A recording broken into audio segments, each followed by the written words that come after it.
अमेरिकी बाजारों में सपाट कारोबार। डोनाल्ड ट्रंप और चीनी राष्ट्रपति शी जिनपिंग की मुलाकात पर रहेगी नजर। एशियाई बाजारों की मजबूत शुरुआत और एसजीएक्स निफ्टी मजबूती के साथ।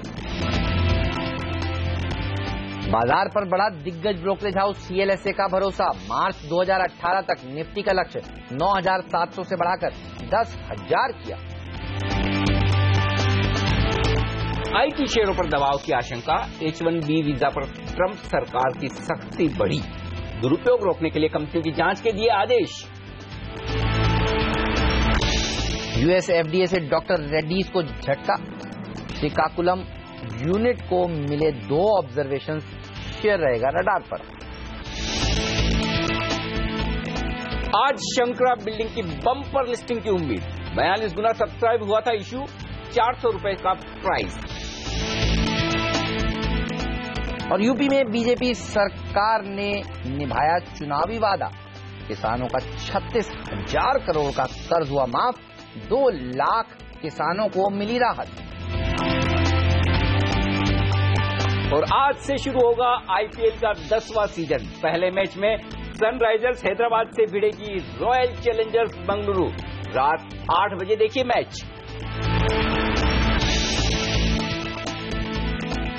और एक दिन की छुट्टी के बाद भारतीय बाजार आज फिर से नए रिकॉर्ड बनाने के लिए तैयार नजरें होगी। सेंसेक्स पर क्या वो लाइफ टाइम हाई पर पहुंचता है, क्या हो ऐसे में आपकी रणनीति, इस पर हमारा खास फोकस। नमस्कार, मार्केट काउंटडाउन में आप सबका स्वागत है। मैं हूं अनिल सिंह। नमस्कार और मैं हूं हेमंत घई और हमारे साथ जुड़ रहे हैं हमारे 2 खास मेहमान। PowerMyWealth.com के फाउंडर और सीईओ संदीप वागले साहब और सेठी फिनमार्ट के एमडी विकास सेठी। आप दोनों का ही स्वागत है। और सबसे पहले देखिए एसजीएक्स निफ्टी क्या संकेत दे रहा है। अच्छी शुरुआत भारतीय बाजारों की। 9,200 के ऊपर समाप्ति हुई और 9,300 की तरफ अब निफ्टी बढ़ेगा, ये संकेत यहां से मिल रहे हैं। लेकिन ऊपरी स्तर से जरूर थोड़ा सा हल्का हुआ है। आप देखिए यूरोप के मार्केट्स ने किस तरह से प्रदर्शन दिखाया और सामने सबसे पहले आपके एशियाई बाजार आ चुके हैं जहां पर तेजी के साथ कारोबार हो रहा है। यूरोप के मार्केट्स देखिए, कल जब भारतीय बाजार बंद थे इन्होंने अच्छा प्रदर्शन दिखाया है और यूएस के मार्केट्स में भी कोई खराब खबर है नहीं, तो मजबूती वाला माहौल है दुनिया भर के बाजारों में, ये कह सकते हैं। ये बताइए 30,000 खुलते ही सेंसेक्स पर दिखेगा और निफ्टी नया उच्चतम स्तर बनाएगा। एक्चुअली आज नजरें मेरी सेंसेक्स पर ही ज्यादा रहेगी क्योंकि 2 साल और 1 महीने 25 महीनों के बाद आज सेंसेक्स नया रिकॉर्ड हाई बनाने के लिए तैयार होता हुआ दिखा है। 115 अंक जैसे ऊपर खुलेंगे और खुलेंगे लगता है, तो फिर 30,025 होते ही 4 मार्च 2015 के बाद सेंसेक्स में आज नया रिकॉर्ड बनने वाला है। हेमंत, वो भी बुधवार का दिन था, आज भी बुधवार है, तो एक बड़ा बेहतरीन संयोग है कि 25 महीनों के बाद सेंसेक्स रिकॉर्ड पर पहुंचने वाला है। निफ्टी ने तो पहले ही अपने रिकॉर्ड बना लिए, लेकिन निफ्टी भी आज फिर से एक नया लाइफ टाइम हाई, नया रिकॉर्ड बनाने के लिए तैयार है। पूरी संभावना है कि बैंक निफ्टी भी 20,700 के आसपास पहुंचे, तो 20,696 का जो 21,696 का जो हाई है, 21,700 के पार बैंक निफ्टी भी पहुंचे, तो एक रिकॉर्ड वहां भी बनेगा। 5 दिनों से लगातार नए शिखरों को छू रहा है। बिल्कुल, तो 21,696 जो बैंक निफ्टी का 30 मार्च का हाई है उसे पार करने की आज फिर से एक कोशिश हो सकती है। हालांकि वहां से अभी थोड़ा सा दूर जरूर है, लेकिन फिर भी कुल मिलाकर नए रिकॉर्ड की तैयारी आज बनती हुई दिख रही है। और ऐसे में एक बात साफ है, जो हम परसों भी कह रहे थे कि 9,200 के ऊपर की क्लोजिंग चाहिए ताकि बाजार नई रेंज की तरफ शिफ्ट हो सके, 150-200 पॉइंट की तेजी बन सके। तो सोमवार के सेशन में न सिर्फ 9,200 को पार किया, 9,200 के ऊपर पूरा दिन भर ट्रेड किया, दिन के हाई पॉइंट की तरफ जाकर बंद हुए। तो साफ तौर पर संकेत काफी बेहतर है, चाहे वो ग्लोबल मार्केट से ले लें चाहे हमारे लोकल मार्केट्स के ले लें। तो 9,200 के जो ऊपर ब्रेकआउट हुआ है ये काफी अहमियत वाला है। और अब निफ्टी का इवेंचुअली पहला टारगेट 9,350 9,400 की रेंज का बनता है, जो शायद आपको इसी हफ्ते आते हुए दिखे तब भी मुझे आश्चर्य नहीं हुआ, क्योंकि स्पीड थोड़ी सी शायद ऊपर जाने की बढ़ सकती है, ये संभावनाएं दिख रही है। लेकिन एक लेवल जो काफी अहमियत के तौर पर आता हुआ दिखा है, चाहे वो डे ट्रेडर हो आप या पोजिशनल ट्रेडर्स, 9,175। अगर आप डे ट्रेड कर रहे हैं तब भी 9,175 पर स्टॉप लॉस रखें, और अगर आप पोजिशनल ट्रेड कर रहे हैं तब आप 9,175 के नीचे क्लोज होते दिखें तो अपनी तेजी की पोजीशन को कम करें। और मैं उम्मीद करता हूं कि दोनों ही केस में ये आज होगा नहीं, और अगर गैप से एक ओपनिंग मिल जाए और खुले तो फिर डे ट्रेडर्स अपना स्टॉप लॉस थोड़ा ऊपर शिफ्ट कर ले, वो 9,200 के आसपास का बनेगा। तो स्टॉप लॉस अपना ट्रेल करते रहे और किसी भी लेवल से अगर आपको 50-75 पॉइंट निफ्टी करेक्ट होकर नीचे आता हुआ दिखे तो वहीं पर खरीदारी कर लीजिए। उससे बड़ा करेक्शन मिलेगा इसकी संभावना अभी फिलहाल कम है। ये होगा तो शुक्रवार के आसपास होगा, उससे पहले बड़ा करेक्शन आने की संभावना थोड़ी सी कम नजर आ रही है। लेकिन निफ्टी को ट्रेड करने का सिंपल तरीका है, खरीदें 9,175 के स्टॉप लॉस के साथ। 9,300, 9,325 ये ऊपर का डे टारगेट है आपका। और वैसी ही राय बैंक निफ्टी पर भी है, जो 2 सेशन से 21,400 के लेवल को होल्ड कर रहा है और वहीं पर स्टॉप लॉस लगा लीजिए 21,400 के आसपास। जिस तरह से यूपी में फार्म लोन वेवर हुआ है, बैंकिंग शेयरों के लिए मैं इसे पॉजिटिव ही समझता हूं और 21,750 के आसपास के टारगेट के लिए बैंक निफ्टी में खरीदारी करनी चाहिए। और खरीदारी करने के लिए जो सेक्टर्स मुझे पसंद आ रहे हैं, बैंक्स और एनबीएफसी के अलावा मेटल्स और इंफ्रा, ये 2 और सेक्टर हैं जहां मुझे मजबूती का रुझान नजर आता है। आज मेरा मूड शॉर्ट साइड पर है नहीं, एक भी सेक्टर नेगेटिव में नहीं दूंगा। बिल्कुल, तो तेजी का ध्यान कल आरबीआई की पॉलिसी और काफी एक्शन रहने वाला है इस पूरे हफ्ते भारतीय बाजारों में। वागले साहब एक दिन की छुट्टी के बाद अब हमारे साथ जुड़ चुके हैं। Sir good morning.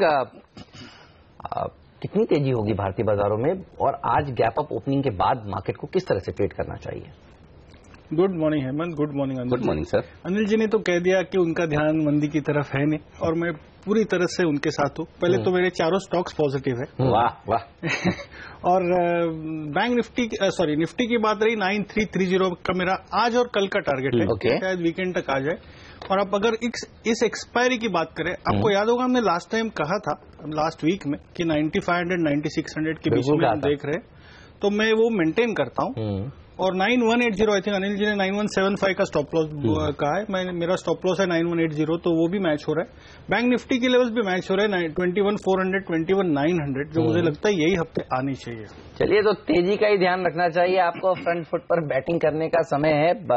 4 by side के आइडियाज वागले साहब के कौन से हैं, क्या आप जानना चाहते हैं? थोड़ा सा इंतजार करिए, अभी पूछते हैं उनसे। लेकिन एफआईआईज ने देखिए मूड सुधारने का काम कर दिया, उनकी तरफ से खरीदारी होने लगी है भारतीय बाजारों में। ये एक और अच्छा संकेत है। डीआईएस की तरफ से तो चलिए खरीदारी हो ही रही थी, और आज अगर हम इन स्तरों पर पहुंचे हैं बाजार में, तो उसका क्रेडिट तो घरेलू संस्थागत निवेश को कोई देना चाहिए। इसमें कोई डाउट नहीं कि खरीदारी लगातार होती हुई दिख रही है और अब घरेलू फंड के मुकाबले में एफआईआई ज्यादा अच्छा प्रदर्शन कर रहे हैं, अच्छा पैसा लगा रहे हैं। और देखिए, लोकल मनी में तवज्जो देता हूं इन डेटा को, लेकिन इससे ज्यादा लोकल मनी वो सब कुछ नहीं है जो दिख रहा है। सिर्फ 33 करोड़ की खरीदारी है लोकल मनी की घरेलू फंड की, लेकिन घरेलू फंड के अलावा भी हिंदुस्तान में पैसा लगाने वाले म्यूचुअल फंड के अलावा काफी लोग हैं, जो जनरली हम कई बार बात करते हैं कि जो कई सारे ऐसे ब्रोकरेज हाउसेज हैं, कई सारे ऐसे पीएमएस हैं जहां बड़ा पैसा लगता है। 1000 रिटेल इन्वेस्टर मिलाकर जितना पैसा लगाते हैं उतना एक एचएनआई इन्वेस्टर लगा लेता है, तो वो पैसा इसमें कहीं कैप्चर नहीं होता। कई सारे ब्रोकरेज हाउसेस हैं जिनके पास 1-1 लाख करोड़ के पीएमएस में फंड्स हैं, वो इतना फंड मैनेज करते हैं। तो ओवरऑल उस लिहाज से अगर आप देखें तो पैसे की कोई कमी है नहीं। और 1 अप्रैल से अब प्रोविडेंट फंड का भी और ज्यादा पैसा बाजारों में आता हुआ दिखेगा, तो आपको लिक्विडिटी सपोर्ट मिलता रहेगा, तो कहीं कोई दिक्कत वाली बात नहीं है। हाँ, ये जरूर हो सकता है कुछ लेवल्स या कुछ इवेंट से पहले थोड़ा लोकल फंड्स प्रॉफिट बुक करे या हाथ खींचे या रुके, लेकिन उन्हें भी पता है कि ज्यादा डाउन साइड है नहीं। एक तो उन्हें पैसा लगाना है, और दूसरी बात है कि बाजार काफी जबरदस्त स्ट्रांग है, और अगर ग्लोबल मनी भी फिर आता हुआ नजर आ रहा है, तो ओवरऑल फंड्स के लिहाज से बहुत कंफर्टेबल सिचुएशन है। और इस लिहाज से आपके लिए कॉन्फिडेंस सबसे बड़ा जो बनता है, जिसकी वजह से मैं बार बार कह रहा हूं कि 50-75 पॉइंट से ज्यादा का करेक्शन किसी लेवल से नहीं आता। वो इसीलिए नहीं आता क्योंकि दोनों ही तरह के लोग तैयार है, जिन्हें फ्रेश पैसा लगाना है और जिन्होंने शॉर्ट कर रखी, दोनों ही 50-75 पॉइंट नीचे खरीदने के लिए खड़े हैं। बिल्कुल, एफआई ब्रोकरेज हाउसेस सीएलएस देखिए, अब बागले साहब और हम लोगों की बातें सुन रहा है। 10,000 का लेवल जो निफ्टी पर, अगल साहब आपने 30 तारीख को दिया था, 30 दिसंबर को, शुक्रवार के दिन, 31 सैटरडे था, तो 30 दिसंबर को आपने कहा था। और देखिए 10,000 का लेवल अब वो दे रहे हैं। 9,700 से लक्ष्य बढ़ाकर 10,000 का किया है। मार्च 2018 का उनका निफ्टी का टारगेट है। हाँ, एक बात कहूं, लेवल तो जो सेंसेक्स के हैं आज, वो निफ्टी के भी होंगे। बस सवाल ये कि वो कब होंगे वो किसी को पता नहीं, वक्त पता नहीं, लेकिन ये होने हैं, ये पक्का है 100%। और 1 लाख का सेंसेक्स भी हमने कहा है, होगा जरूर। कब होगा इसके लिए आपको थोड़ा सा इंतजार करना पड़ेगा, लेकिन तेजी तो होगी भारतीय बाजारों में, ये बात तो पक्की है। तो ऐसी तेजी में कौन से स्टॉक्स आपको ज्यादा पैसा बनाकर दे सकते हैं अगले साहब बताइए, 2 टॉप ट्रेडिंग आइडियाज कौन से हैं? हेमंत, पहले तो कह दूं, मैं 10,600 की बात की थी। अच्छा। और मैं ये कहता हूँ, तभी भी मैंने कहा था कि ये 2017 में आएगा, 18 तक रुकने की भी जरूरत नहीं पड़ेगी। और मुझे जिस तरह से पैटर्न बन रहा है, मुझे लगता है फर्स्ट हाफ में आए, फर्स्ट हाफ या में भी एक आध महीना इधर उधर, आई वोंट बी सरप्राइज, मतलब दिसंबर तक भी रुकने की जरूरत नहीं पड़े। और इतना पैटर्न पॉजिटिव है। वाह। और इम्पोर्टेंट यह है कि 9,100, 9,150 ये बेस बनने के लक्षण दिख रहे। स्टॉक स्पेसिफिक आज मैं 40s के साथ जाना चाहूंगा, 185 के स्टॉप लॉस से बाय करें for a target of 201। Second मेरा स्टॉक होगा रिलायंस। करेक्टिव मूव आई, वापस एंट्री करने की अपॉर्चुनिटी दी और एक फ्रेश मूव अभी चालू हो गई है और मुझे नहीं लगता है अभी ये बहुत जल्द रुकने वाला है। 1336 के स्टॉप लॉस से बाय करें फॉर अ टारगेट ऑफ 1482। चलिए, तो रिलायंस इस शेयर में क्या जबरदस्त तेजी देखने को मिली सोमवार के दिन भी, और आज भी वो मोमेंटम कंटिन्यू रहने वाला है।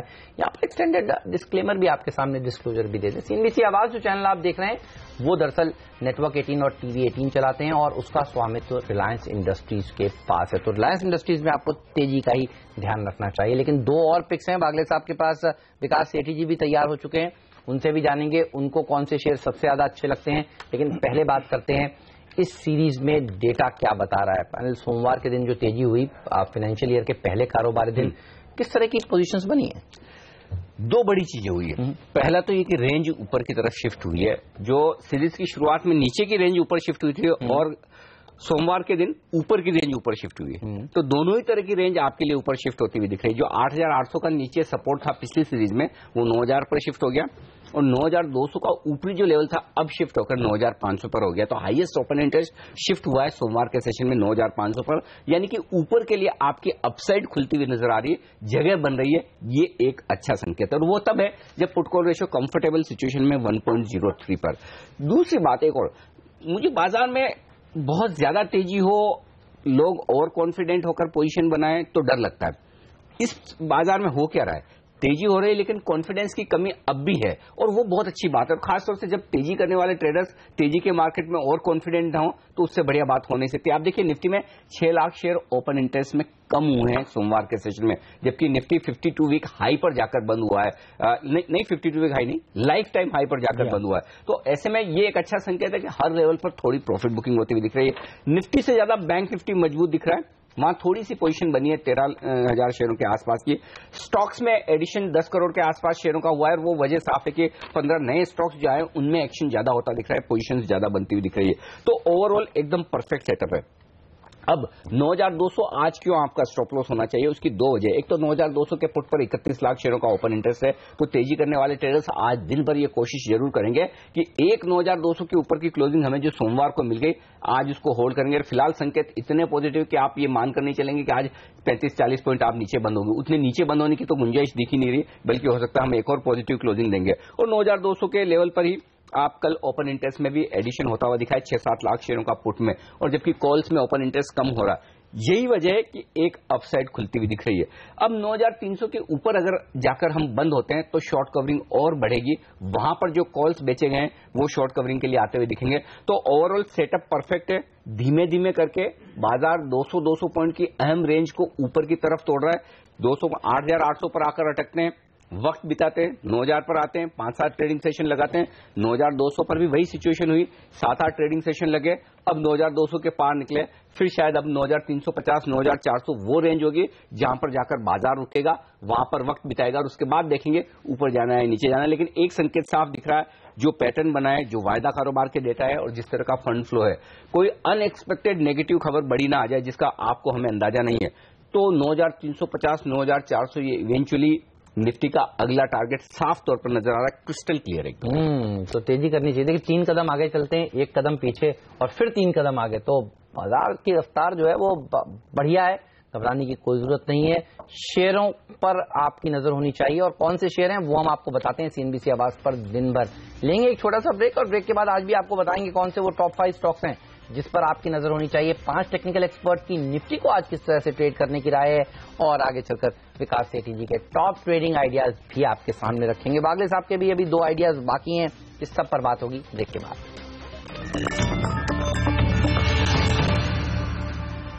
स्वागत है आप सभी का सीएनबीसी आवाज पर। आप देख रहे हैं मार्केट काउंटडाउन और आपको बता दें कि 5 टेक्निकल एक्सपर्ट की निफ्टी को किस तरह से ट्रेड करने की राय है। और राय आपकी स्क्रीन पर। मानव चोपड़ा कह रहे हैं कि आपको तेजी का ही ध्यान रखना चाहिए। 9330 का टारगेट है, 9170 का स्टॉप लॉस रखिए। कुणाल सरावगी की राय खरीदारी की 9200 स्टॉप लॉस, 9300 टारगेट। जय ठक्कर भी कह रहे हैं कि तेजी में ही पैसा बनेगा, 9300 का टारगेट उनका, 9190 का स्टॉप लॉस भी खरीदेंगे। अनुज दीक्षित भी 9170 के स्टॉप लॉस के साथ 9320 के लक्ष्य के लिए। इकलौते एक्सपर्ट आशुतोष सरना वो कह रहे हैं कि उछाल में बिकवाली आपको कर देनी चाहिए और उनका टारगेट है 9170 का और स्टॉप लॉस दे रहे हैं 9260 का। तो 5 में से 4 एक्सपर्ट हैं बाजारों पर काफी बुलिश और एक बेरिश। ओके, और रेंज जो निकल कर आ रही है 30 पॉइंट की रेंज नोट कर लीजिए। 9170 से 9200 ये 30 पॉइंट की रेंज है। मजबूत सपोर्ट निफ्टी पर और 9300 से लेकर 9330 की रेंज में जाएंगे बाजार ऊपरी स्तरों पर। जो मेरी और वागले साहब की और बाकी 5 एक्सपर्ट्स की राय जो निकल कर आ रही है उसके मुताबिक यही लेवल्स अहमियत वाले हैं। ऑलराइट, तो कौन से वो स्टॉक्स हैं जहां पर खबरों के दम पर आज एक्शन देखने को मिलेगा, आइए देखते हैं 5 का पंच। तमाम आईटी शेयरों पर रखिएगा नजर, क्योंकि अमेरिकी सरकार की तरफ से H1B वीजा धारकों पर मुश्किलें बढ़ रही हैं। सरकार ये कह रही है कि इनकी दोबारा जांच की जाएगी, तो ऐसे में एक्सेलटेक, इन्फोसिस, TCS जैसी कंपनी के लिए एक खराब खबर। डॉक्टर रेड्डीज पर रखिए नजर। देखिए, आंध्र प्रदेश में श्रीकाकुलम यूनिट में USFDA ने जांच की थी और जांच करने के बाद वो जांच हुई पूरी और 483 फॉर्म दिया गया है, जो कि बाजार मान रहा था दिया जाएगा। ऑब्जर्वेशन कुल 2 ही दी गई हैं। अब देखना होगा इन ऑब्जर्वेशंस में क्या कहा है। ये अभी कंपनी ने सार्वजनिक नहीं किया है कि इस ऑब्जर्वेशंस में लिखा क्या है। अगर ऑब्जर्वेशंस गंभीर हुई तो दिक्कत की बात, अगर ऑब्जर्वेशंस छोटी मोटी हुई तो कोई दिक्कत की बात नहीं होगी। लेकिन डॉक्टर रेड्डीज का स्टॉक आज आपके रडार पर रहना चाहिए। ओके, और इसके साथ ही KEC इंटरनेशनल इस तिमाही में उन्होंने 1781 करोड़ रुपए के ऑर्डर हासिल किए, तो ये स्टॉक रहेगा एक्शन में। सिप्ला के ऊपर भी रखिएगा नजर, यहां पर आज अच्छी तेजी देखने को मिल सकती है। HIV की एक दवा है, उसकी जेनरिक टैबलेट बनाने के लिए US से अथॉरिटी से मंजूरी मिल चुकी है, तो ये दवा अब जल्द ही कमर्शियली बेची जाएगी US के मार्केट्स में। तो सिप्ला के लिए अच्छी खबर। M&M महिंद्रा एंड महिंद्रा ये रहेगा रडार पर, लेकिन नेगेटिव खबरों की वजह से 18,000 गाड़ियां ये बेच नहीं पाए। BS3 का जो बैन लगा था और 31 मार्च तक गाड़ियां बेचनी थी, 2 व्हीलर वाले तो सब बेच के, लगता है महिंद्रा ने डिस्काउंट कम दिया, बेच नहीं पाई। ये स्टॉक इनके पास पड़ा रहेगा।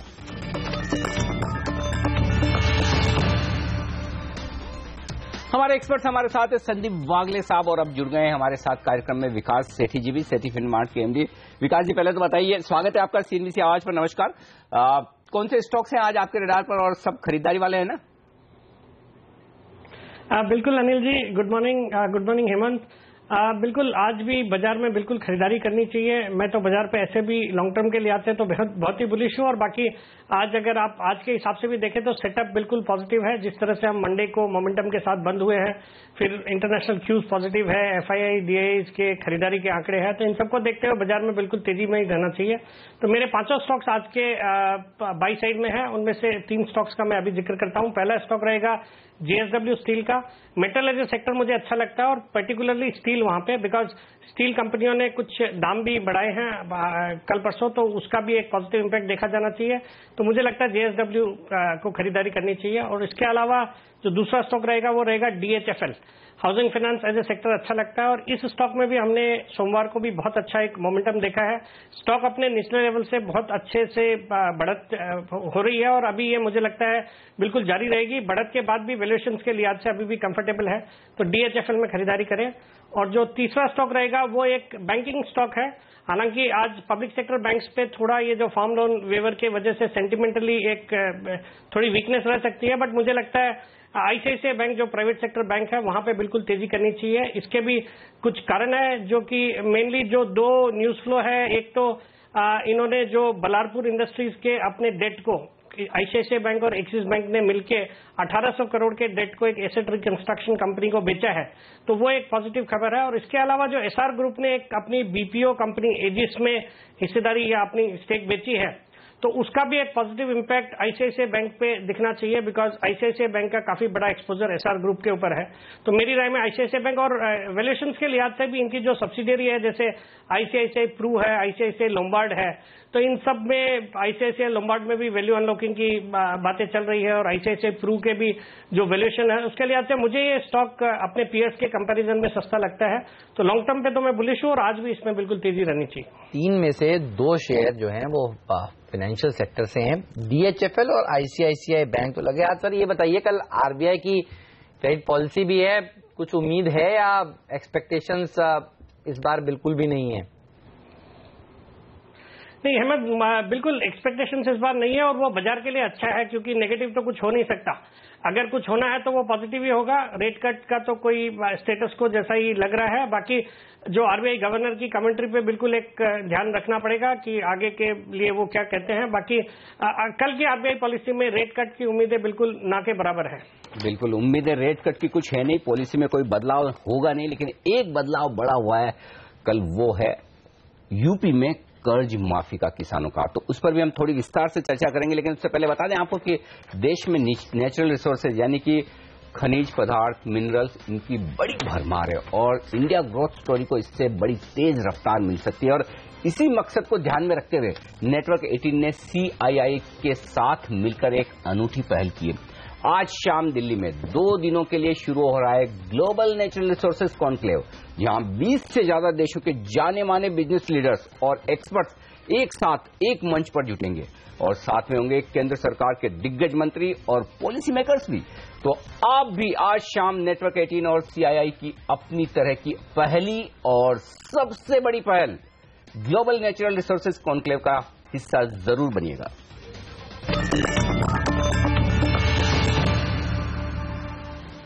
स्वागत है आप सभी का सीएनबीसी आवाज पर। आप देख रहे हैं मार्केट काउंटडाउन। संदीप वागले साहब और विकास सेठी जी हमारे दोनों ही मेहमान हमारे साथ हैं। वागले साहब ने 2 पिक्स तो आपको बताई, फोर्टिस और रिलायंस इंडस्ट्रीज। बाकी की बची हुई 2 भी बताइए, कहां पर आप और बुलिश हैं आज? हेमंत, जैन इरिगेशन ने परसों ब्रेकआउट दिया है। ये 96 के स्टॉप लॉस से बाय करे फॉर अ टारगेट ऑफ 108। और गोदरेज इंडस्ट्रीज में एक फ्रेश ब्रेकआउट हमने परसों देखा, जिसमें आज और कल में मुंह आ सकती है। ये 519 के स्टॉप लॉस से बाय करे फॉर अ टारगेट ऑफ 561। और विकास सेठी जी भी जैन इरिगेशन पर बुलिश हैं सर? हाँ, लगता है जैन इरिगेशन में कुछ कमाल होने का वक्त है। दोनों ही हमारे तो विकास सेठी जी से ही पूछ ले, उनके जैन इरिगेशन के साथ साथ दूसरा स्टॉक कौन सा है? सेठी साहब बताइए। बिल्कुल हेमंत, जो 2 स्टॉक मेरे रह गए उसमें एक जैन इरिगेशन है, जो कि संदीप वागले जी ने भी रेकमेंड किया है। तो टेक्निकली भी अच्छा है और फंडामेंटली भी मुझे अच्छा लगता है। जिस तरह का ये स्टॉक में अभी एक तो मंडे को हमने एक बहुत अच्छा है कि इसमें उछाल देखी है, और जिस तरह से ये कंपनी में चेंजेस हुए हैं रिसेंटली, एक तो इनके प्रोमोटर्स और एक मंडाला कैपिटल करके फंड है, उन्होंने मिलकर 800 करोड़ रुपए जब से डाले, तो बैलेंस शीट की हालत बिल्कुल एक अच्छी हो गई है। उसके अलावा ये जो कंपनी है, एक तो रूरल इकोनॉमी पे डिपेंडेंट है, अच्छे मानसून पे डिपेंडेंट है, तो वहां से भी पॉजिटिव खबरें हैं। और फिर जो इनके पास एक इनका फूड प्रोसेसिंग सेगमेंट है, उसको भी एक डीमर्ज करके वैल्यू अनलॉकिंग की खबरें हैं, तो वो सबका एक पॉजिटिव इंपैक्ट लॉन्ग टर्म में देखने को मिलेगा। तो मुझे लगता है इस स्टॉक में बिल्कुल खरीदारी करनी चाहिए। और इसके अलावा जो लास्ट स्टॉक है वो भी एक रूरल इकोनॉमी पे डिपेंडेंट स्टॉक है, सिंटेक्स। इस स्टॉक में भी एक अच्छी उछाल हो चुकी है, बट अभी भी बहुत स्टीम बाकी है। इसमें भी एक डीमर्जर का पॉजिटिव न्यूज फ्लो है, जो इसके प्रीफैब और कस्टम मोल्डिंग सेगमेंट है, उसको डीमर्जर का पूरा सब अप्रूवल्स इन प्लेस है, तो ये हो सकता है जल्दी बिल्कुल डीमर्जर हो जाएगा। तो उसके बाद ये जो वैल्यू अनलॉकिंग होगी उसका एक फायदा होगा। और इसके अलावा भी मुझे लगता है जो आज एक आईपीओ लिस्ट होने जा रहा है शंकरा बिल्डिंग का, वो एक ब्लॉकबस्टर लिस्टिंग होने जा रही है, और उसके कारण जो भी ये बिल्डिंग प्रोडक्ट्स बनाने वाली कंपनियां हैं, जिसमें सिंटेक्स भी एक है, और इसके अलावा एवरेस्ट इंडस्ट्रीज है, फिर Visaka industries, Hindustan sanitary ware, वहां पे भी इसका एक पॉजिटिव इंपैक्ट इस लिस्टिंग का देखने को मिलना चाहिए। तो मुझे लगता है आज भी सिंटेक्स में भी इस लिहाज से भी तेजी रहेगी, और इसके अलावा जो बाकी भी मैंने होम बिल्डिंग प्रोडक्ट्स की बातें करी है, वहां पे भी एक तेजी रहनी चाहिए। बिल्कुल, और ये जो सेक्टर है ये बहुत ही जबरदस्त प्रदर्शन दिखा रहा है। देखिए शुक्रवार को भी निटको, HSIL, सारी की सारी टाइल बनाने वाली कंपनियों में कई में तो अपर सर्किट लगते हुए नजर आए, और आज धमाल होने वाला है। जिन्होंने निवेश किया था उनके 150, पौने 200 रुपए तो बनेंगे ना आराम से शंकरा बिल्डकॉन में। मेरे ख्याल से 150 रुपए के आसपास बन सकते हैं। 440 रुपए का इश्यू प्राइस था, और पौने 600 से 600 रुपए की रेंज में कहीं लिस्टिंग होगी, ऐसा मेरा मानना है। और आपको करना ये कि 550 के आसपास का स्टॉप लॉस रहकर चलना है। अगर 550 के नीचे स्टॉक जाता हुआ दिखे, यानी कि 110 रुपए के प्रीमियम तक का आप एक तरह से स्टॉप लॉस रख लीजिए, उसके नीचे जाता हुआ दिखे तो प्रॉफिट बुक कर लीजिए, अदरवाइज आप इसे ट्रेल करके आप होल्ड करें। या फिर अगर आप सिर्फ वैल्यूएशन के लिहाज से आपको लगता है कि प्रॉफिट बुक कर लेना चाहिए, तो फिर 600 के ऊपर जो भी प्राइस मिले, 600 सवा 600 वो बहुत अच्छा लेवल है जहां पर प्रॉफिट बुक कर लेना चाहिए। वहां पर स्टॉक महंगा भी हो जाएगा, क्वालिटी अच्छी है, सब कुछ बढ़िया, लेकिन वैल्यूएशन कोई चीज होती है तो फिर वहां पर आप प्रॉफिट बुक कर लें 600 सवा 600 में, तो भी दिक्कत नहीं है। मेरे ख्याल से बेस्ट केस सिनेरियो में 650 के ऊपर जाने वाला नहीं है, वर्स्ट केस सिनेरियो में 550 के नीचे शायद नहीं आना चाहिए। तो 600 के आसपास वो लेवल है जहां पर प्रॉफिट बुकिंग का एक मौका मिल सकता है, और बेहतर तो यही है कि ट्रेलिंग स्टॉप लॉस के साथ अपने अलॉटमेंट को होल्ड करें। बिल्कुल, वो रणनीति बिल्कुल परफेक्ट है आईपीओस के लिए। ट्रेलिंग स्टॉप लॉस रखिए, यानी स्टॉप लॉस को ऊपर ट्रेल करते जाइए जैसे जैसे भाव ऊपर बढ़ता जा रहा है। तो इसके ऊपर हम विस्तार से भी बात करेंगे जब प्री ओपनिंग के भाव हमारे सामने आ जाएंगे बाजार खुलने के बाद। लेकिन पहले बात करते हैं नियति से। नियति लेकर आई है बहुत इंटरेस्टिंग ब्रोकरेज हाउसेस की रिपोर्ट। नियति, बताइए कौन से स्टॉक्स पर आज रडार पर हैं, कौन से शेयरों पर नजर है? साइंट है आज सबसे पहले। मॉर्गन स्टैनली जैसा एक बड़ा ब्रोकरेज आज इसको अपग्रेड करा है, और अपग्रेड छोटा मोटा नहीं है, डबल अपग्रेड, यानी दोगुना इसकी जो स्टॉक की रेटिंग है वो बढ़ा दी है। अंडरवेट की थी, अब इसे सीधे बढ़ा के इन्होंने ओवरवेट का कॉल दे दिया है। टारगेट प्राइस इन्होंने 40% बढ़ा करके अब 565 रुपए का कर दिया है। मौजूदा भाव से ये शेयर आपको 21% की तेजी दिखा सकता है। FY 18 और 19 यानी अगले 2 साल के EPS अनुमान भी इन्होंने 3% के आसपास बढ़ा दिए हैं। क्यों?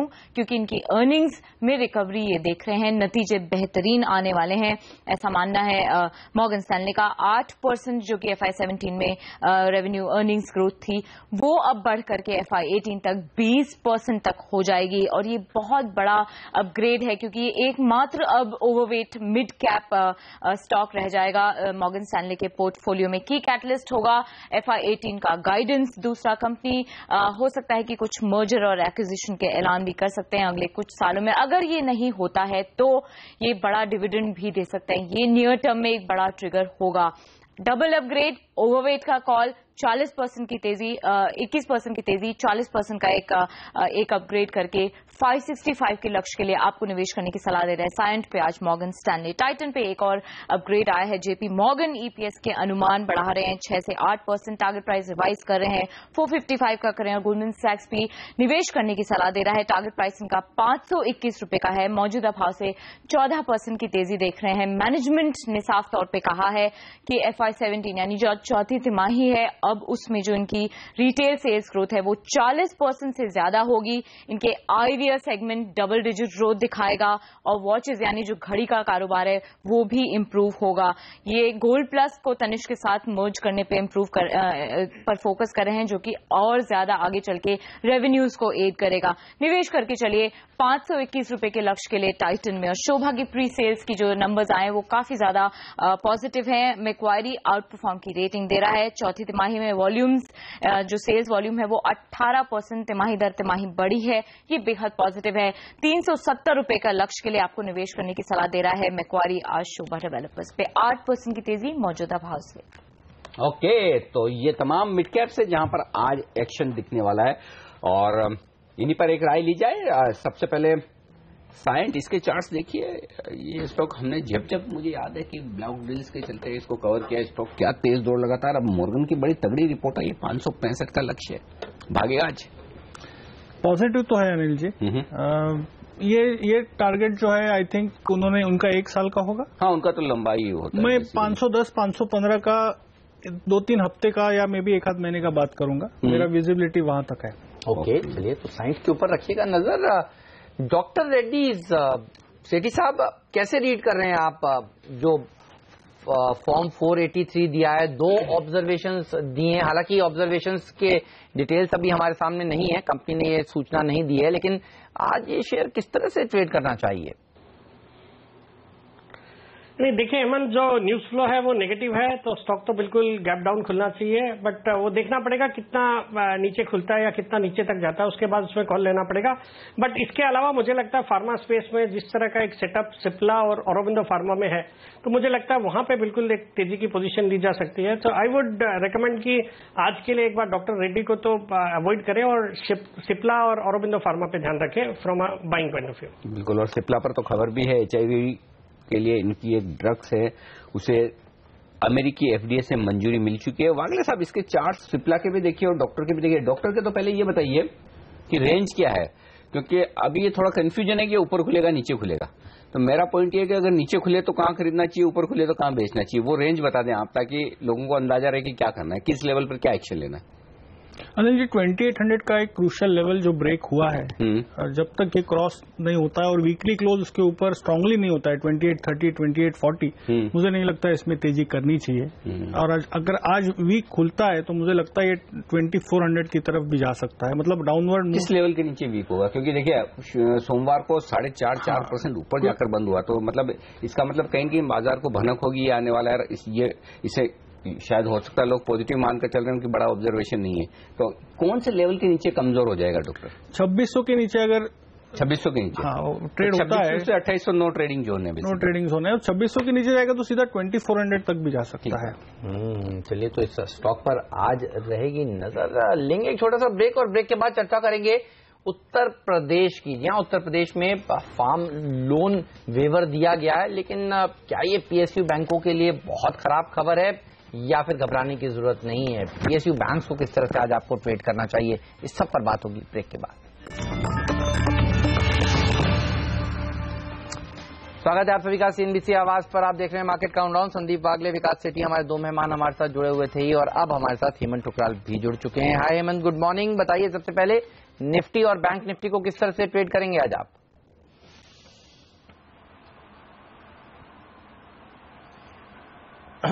देखिए, गुड मॉर्निंग। मेरे हिसाब से जिस तरह से पुट राइटर्स की पोजीशन प्लेस्ड है और हमने देखा उस दिन की 9200 में, अब कॉल राइटर्स कम हो गए हैं, पुट राइटर्स बढ़ गए हैं, तो ये हमको बहुत क्लोजली फॉलोअप करना पड़ेगा कि हर लेवल पे नया बेस बना रहा है निफ्टी। तो मेरे हिसाब से you should try to buy on dips. हालांकि डिप्स मिल नहीं रहे हैं टू बाय ऑन, बट मेरे हिसाब से target will be 93 to 9350 on the spot levels I am saying. और अब स्टॉप लॉस जो रहेगा 9150 का रहेगा, क्योंकि अब जब तक एक भी बेस पुट राइटर्स की वायलेट नहीं होती, वो आपने इसको बाय ऑन डिप्स ही रखना है। तो अभी तक हमें देखने को क्या मिल रहा है, पहले 9000 से स्टार्ट किया, फिर 91, वो 92, तो ये जो बेस फॉर्मेशन है ये ऊपर की तरफ शिफ्ट हो रहा है, which is giving me a positive trajectory to trade. तो आज भी मैं पॉजिटिव ट्रेड करूंगा। मेरा टारगेट 93 से 9350 रहेगा और स्टॉप लॉस 9150। बैंक निफ्टी में भी मेरे राय सेम है। मेरे हिसाब से मार्केट बुलिश ट्रेजेक्टरी में है। शायद आरबीआई पॉलिसी की वेट कर रही है, इसलिए कंसोलिडेट कर रही है गेन्स को, लेकिन जो 21250 के ऊपर टेक्निकल ब्रेकआउट दिया है, जिस तरह से 21200 में, चाहे वो 6 अप्रैल की एक्सपायरी हो, 13 अप्रैल की एक्सपायरी भी हो वीकली, उसमें भी 21000 और 21200 में ही सबसे ज्यादा पुट राइटर्स हैं। तो जब तक 21250 का लेवल स्पॉट में वायलेट नहीं होता है, मेरे हिसाब से आप बाय ऑन डिप्स रखिए। 21800 तक का टारगेट मुझे बैंक निफ्टी में भी नजर आ रहा है। ओके, 21250 स्टॉप लॉस और 21800 के आसपास के लक्ष्य बैंक निफ्टी में, और ये है स्पॉट लेवल्स। बता दें आपको कल की बड़ी खबर, यूपी की योगी सरकार ने अपना चुनावी वादा निभाते हुए कर्ज माफी का ऐलान किया है और इसका फायदा करीब 2 करोड़ 15 लाख किसानों को मिलेगा। राज्य सरकार ने 36,000 करोड़ रुपए से ज्यादा की कर्ज माफ करने का ऐलान किया है। 2 करोड़ 15 लाख लघु और सीमांत किसान हैं, उनका हम लोगों ने जो ऋण माफ किया है वो है 30 करोड़ 739 करोड़ रुपए की है। साथ ही साथ कोई 7 लाख किसान और हैं जिन्होंने लोन लिया था, वो लोन एनपीए बन जाता है, मगर उनको भी मुख्य धारा में लेकर वापस आना है। उनके जो लोन का अमाउंट है वो है 5630 करोड़। और ये जो लोन है ये फुल हम लोगों ने राज्य सरकार ने इसको माफ किया है। ओके, तो 5,630 करोड़ रुपए जो एनपीए बन गया था वो अब बैंकों को मिलेगा, तो उस लिहाज से पॉजिटिव बात। आप सुन रहे थे उत्तर प्रदेश के हेल्थ मिनिस्टर सिद्धार्थ नाथ सिंह साहब को। लेकिन दो तरह से लोग कह रहे हैं इसको देखना चाहिए। एक तो कि चलिए पैसा डूब रहा था अब बैंकों को मिल जाएगा, लेकिन दूसरा तबका ये भी है बाजार का जो कहता है कि ये चलन गलत है, अब आगे चलकर किसानों की आदत पड़ेगी और वो इंतजार करेंगे चुनाव के आसपास कर्ज वापस ना देने का बैंकों को। तो ये बताइए आज बैंक किस तरह से ट्रेड करने चाहिए? वो तो एक्चुअली आदत पड़ चुकी है। किसान एक्चुअली अब कोशिश यही करते हैं कि ना दें। मतलब कुछ तो ऐसे हैं ही जो जेन्युइन केस होते हैं जो नहीं दे पाते, लेकिन बाकी लोगों की आदत तो हो चुकी है। तो इसमें तो कोई सवाल ही नहीं कि एक के बाद एक जितनी कर्ज माफी आती तो वो लोगों को उम्मीदें जताती है। और पहले तो ये केंद्र सरकार के लेवल पर होता था, अब राज्य सरकारों के लेवल पर होने लग गया, तो वो थोड़ा सा मुश्किल वाला मामला तो है। लेकिन अल्टीमेटली अगर बाजार और बैंक्स के लिहाज से देखना है तो मैं इसे पॉजिटिव समझता हूं, क्योंकि जो पैसा नहीं आना था वो तो आने में बैंक्स को वैसे भी मुश्किल होती है। अब उन्हें किसानों के बजाय राज्य सरकार से लेना है, राज्य सरकार बॉन्ड्स इश्यू करेगी और अगर उन्हें जरूरत है तो वो आराम से बॉन्ड्स को ट्रेड कर सकते हैं। तो बैंक्स के लिए ज्यादा अच्छी बात है कि लोन तो उन्हें देना ही है, किसानों को भी देना है। आने की जो बात है अगर वो ज्यादा पुख्ता हो जाए कि भाई राज्य सरकार, लेकिन हेमंत इसमें एक चीज जो मुझे बड़ी इंटरेस्टिंग दिखती है वो राजनीतिक लिहाज से शायद वो ये है कि अब क्या हो रहा है, अब जितने चुनावों के बाद जो सरकारें बन रही हैं वो अपने घोषणा पत्रों में या फिर चुनाव के वक्त जो कहती है वो करती हैं। तो कम से कम अगर मैं एक आम नागरिक के तौर पर सोचूं कि मुझे किसे वोट देना है या किसे वोट नहीं देना है, क्योंकि पहले ये होता था कि आप चुनाव के वक्त कुछ भी कहें, कहते हैं ना कि आप जब कैंडिडेट है तो अलग आपकी बातचीत होती है और जब आप पोस्ट पर आ जाते तो अलग हो जाती है। लेकिन वो कथनी और करनी का फर्क जो कम हो रहा है वो काफी बढ़िया। तो जनता को ये पता होता है कि कौन क्या बोल रहा है, क्या करने वाला है, उसके हिसाब से डिसीजन सही ले पाए। विकास, लेकिन आप कैसे देख रहे हैं? देखिए तमिलनाडु में भी अब कोर्ट ने कह दिया कि किसानों का कर्ज माफ हो, उत्तर प्रदेश में सरकारों ने खुद कर्ज माफ कर दिया, बाकी भी अभी राज्य हैं देश में और वहां के किसान भी हैं। तो पीएसयू बैंक्स में क्या तेजी बननी चाहिए या फिर नहीं बननी चाहिए? हेमंत, ये जो न्यूज फ्लो है इसको दो तरीके से देखना होगा। एक तो सिर्फ जो नेगेटिव है वो यही है कि एक गलत प्रेसिडेंट सेट हो रहा है, तो जो आने वाले दिनों में जो किसान कर्ज को चुका भी सकते हैं तो वो भी थोड़े रुकेंगे, बिकॉज भारत में तो हर 3-4-6 महीने में कहीं न कहीं इलेक्शंस होते ही हैं हर स्टेट्स में। तो हर पार्टी को एक लगता है जैसे इलेक्शन जीतने का एक सक्सेस फॉर्मूला मिल गया है कि आप फार्म लोन वेवर की बातें करिए और आपको हो सकता है कि इलेक्शन आप जीत जाए। तो इस तरीके से तो ये नेगेटिव नजर आता है। बट डेफिनेटली जो अभी यूपी में हुआ, जो बैंकों के एनपीएस थे वो इस कारण से उनको मिल जाएंगे। बाकी जो फार्म लोन वेवर होगा तो उसका बर्डन बैंकों पे तो आने वाला नहीं है, स्टेट गवर्नमेंट्स या फिर अगर सेंट्रल गवर्नमेंट अनाउंस करती है तो उनपे ये बर्डन रहेगा। तो डेफिनेटली कोई चिंता की बात नहीं है। तो अगर इस न्यूज पे बाजार अगर नेगेटिवली रिएक्ट करता है और पब्लिक सेक्टर बैंक्स अगर गिरते हैं तो डेफिनेटली खरीदारी करनी चाहिए। मेरी राय में जो टॉप पब्लिक सेक्टर बैंक्स है जैसे state bank of India, PNB और बैंक ऑफ बड़ौदा, जिसपे मैं पेरेनियली बुलिश हूं, तो उन स्टॉक्स में अगर गिरावट आती है तो डेफिनेटली खरीदारी करें। बिल्कुल। अच्छा, ये बताएंगे आप, ये भी बताइएगा कि इससे रूरल इकोनॉमी को क्या बूस्टर डोज मिलने वाला है? इसका आप जवाब तैयार रखिएगा। एक छोटा सा ब्रेक लेते हैं। रूरल एग्री रिलेटेड स्टॉक्स में क्या तेजी बन सकती है आज, इस पर भी हम बात करेंगे एक छोटे से ब्रेक के बाद। आप बने रहिए सीएनबीसी आवाज के साथ।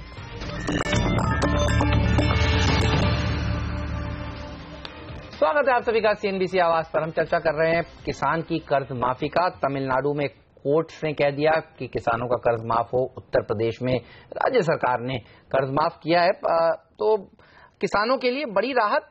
विकास, ये बताइए कुछ एग्रीकल्चर रिलेटेड स्टॉक्स में क्या तेजी देखने को मिल सकती है इन खबरों के चलते, या अवॉइड करेंगे स्पेस को? नहीं, बिल्कुल। ये जो किसानों के लोन वेवर को अगर आप इनडायरेक्टली देखें तो इतने का एक इनको फंड्स दे दिया गया है, अगर इसको ऐसे भी समझा जा सकता है। तो डेफिनेटली जो एग्री रिलेटेड स्टॉक्स है या जो एग्री सेक्टर है इसको बिल्कुल एक बूस्ट मिलेगा। तो जो रूरल इकोनॉमी पे डिपेंडेंट स्टॉक्स है, जैसे जो मैंने 5 स्टॉक्स आज रिकमेंड करे उसमें 2 स्टॉक्स तो उसी सेक्टर से आते हैं। और उसके अलावा भी मुझे लगता है जो वाटर पंप्स बनाने वाली कंपनियां हैं, फर्टिलाइजर कंपनियां हैं या फिर इवन एफएमसीजी कंपनियां हैं, तो वहां सब में इसका एक पॉजिटिव इम्पैक्ट देखा जाना चाहिए। ओके, तो यहाँ पर पॉजिटिव असर इन तमाम शेयरों पर पड़ना निश्चित है। इसके अलावा केईसी इंटरनेशनल, इसके चार्ट देखकर वागले साहब बताएं, 1781 करोड़ के जो ऑर्डर मिले हैं, क्या कोई उसका असर दिखेगा, खरीदारी करनी चाहिए? अनिल जी, पैटर्न तो बहुत ज्यादा पॉजिटिव है। एक ही चीज है कि ऑलरेडी ये स्टॉक बहुत मूव हो चुका है। 170 का वो ब्रेकआउट लेवल था और 170 से 210 आई थिंक 5-7-8 दिन में आया है। तो कोई भी हल्की सी गिरावट आती है या करेक्टिव मूव आती है जो कि 200-190 ये रेंज में, तो मैं ज्यादा कंफर्टेबल रहूंगा। बट ऑन द अपसाइड मेरा इसमें 240 का टारगेट है, 1 से 2 महीने का व्यू है। ऑलराइट, चलिए तो केईसी इंटरनेशनल इस स्टॉक पर रखिए नजर, और क्या दमदार प्रदर्शन इसने दिखाया भी है। 200 रुपए के लेवल के ऊपर निकला और काफी समय बाद इस लेवल के ऊपर देखिए टिका भी हुआ है। लेकिन लेंगे एक छोटा सा ब्रेक, और ब्रेक से पहले आपको बता दें देश में नेचुरल रिसोर्स की भरमार है और इंडिया ग्रोथ स्टोरी को इससे एक बड़ी बूस्टर मिल सकता है।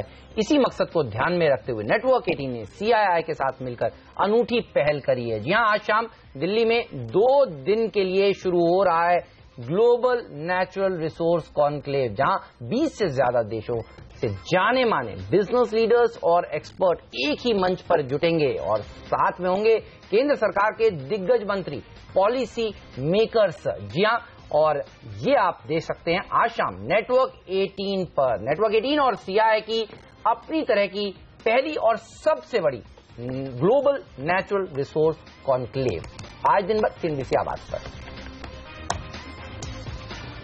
और वक्त एक छोटे से ब्रेक का। इस ब्रेक के बाद बाजार का भरपूर एक्शन आपके लिए शुरू होगा। सबसे पहले शुरुआत करेंगे प्री ओपनिंग सेशन की। SGX निफ्टी है मजबूत, एक दिन की छुट्टी के बाद काफी दमदार शुरुआत के आसार भारतीय बाजारों के वहां से दिख रहे हैं। रुपए में काफी दिनों बाद थोड़ी कमजोरी दिखी थी, 65 के लेवल के नीचे जाकर करेंसी मार्केट बंद हुए थे। देखना होगा आज वहां पर किस तरह का एक्शन होगा।